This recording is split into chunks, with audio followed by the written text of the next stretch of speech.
ഒരിക്കലും നടക്കാത്തൊരു കാര്യം. പക്ഷെ അതിനായി ചില ആളുകൾ എപ്പോഴും മെനക്കെട്ടുകൊണ്ടേയിരിക്കുന്നു.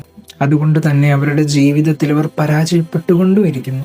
ഏതാണ് ആ കാര്യം എന്നറിയാം? മറ്റുള്ളവരെ തൃപ്തിപ്പെടുത്തുക എന്നതാണ്.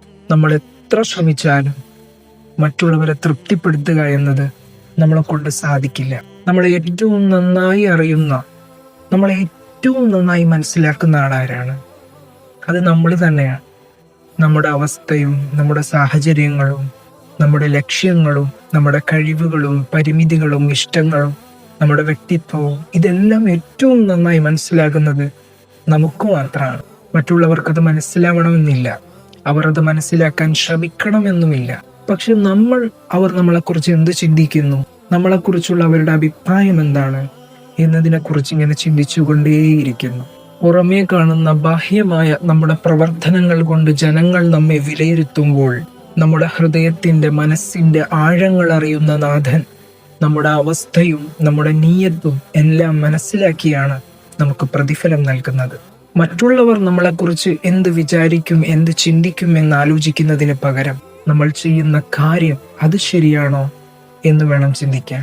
ജനങ്ങൾക്ക് നിങ്ങൾ എത്ര തന്നെ വിശദീകരണം കൊടുത്താലും അവർക്ക് എന്താണോ വിശ്വസിക്കാൻ ഇഷ്ടമുള്ളത് അത് മാത്രമേ അവർ വിശ്വസിക്കുകയുള്ളൂ. എന്നാൽ നിങ്ങളെ മനസ്സിലാക്കുകയും സ്നേഹിക്കുകയും ചേർത്ത് പിടിക്കുകയും ചെയ്യുന്ന ആളുകൾ, അവർക്ക് നിങ്ങൾ വിശദീകരണം നൽകേണ്ട ആവശ്യമില്ല. നിങ്ങളെ വെറുക്കുന്ന, നിങ്ങളെ പരാജയം കാണാൻ ആഗ്രഹിക്കുന്ന ആളുകൾ, അവർക്ക് നിങ്ങൾ എത്ര വിശദീകരണം കൊടുത്താലും അവരത് വിശ്വസിക്കുകയുമില്ല. മറ്റൊരാൾക്ക് മുമ്പിൽ താഴ്ന്നു കൊടുക്കുകയും അംഗീകാരത്തിന് വേണ്ടി യാചിക്കുകയും ചെയ്യുന്നത് നമ്മുടെ സ്വന്തം വ്യക്തിത്വത്തെയാണ് തകർത്തു കളയുന്നത് എന്ന് ആലോചിക്കുക. നമ്മളെ തെറ്റിദ്ധരിക്കുന്നവരുടെയൊക്കെ തെറ്റിദ്ധാരണ മാറ്റേണ്ട ബാധ്യത നമുക്കില്ല. ഒരാൾ നമ്മളെക്കുറിച്ച് തെറ്റിദ്ധരിക്കുന്നുവെങ്കിൽ അത് അയാളുടെ കുഴപ്പമാണ്, അല്ലാതെ നമ്മുടെ തെറ്റല്ല. തെറ്റിദ്ധാരണകളെല്ലാം മാറ്റിക്കൊടുക്കേണ്ട ബാധ്യതയും നമുക്കില്ല. മറ്റൊരാളുടെ കണ്ണാടിയിൽ നോക്കിയല്ല നമ്മുടെ മൂല്യം നമ്മൾ മനസ്സിലാക്കേണ്ടത്.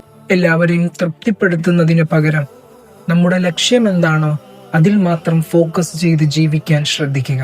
എന്നാൽ വിജയം നിങ്ങളെ കാത്തിരിക്കും.